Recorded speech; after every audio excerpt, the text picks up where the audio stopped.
যারা খুব বেশি সেন্সিটিভ, খুব বেশি ইমোশনাল, তারা মানুষের খুব সামান্য কথাতেই ভীষণ কষ্ট পায়। সেই কষ্ট নিয়ে পড়ে থাকে সামনের 1 সপ্তাহ কিংবা তারও বেশি দিন। সেই কষ্টটা যখন একটু লাঘব হয়ে আসে, তখন আবার কোনো না কোনো মানুষের কোনো না কোনো কথায় আবার কষ্ট পায়, আবারও ভুগতে থাকে সপ্তাহ, মাস।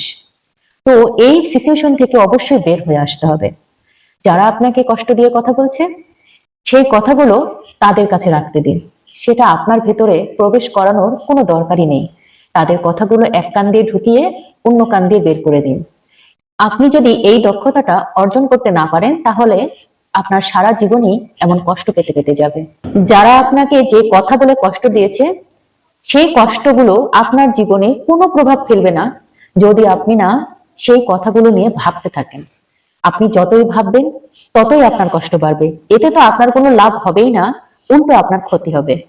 আর মানুষ যদি দেখে আপনি অল্প একটু কথাতেই দুর্বল হয়ে পড়েন, মানুষ বারবার চাইবে আপনাকে কাবু করতে।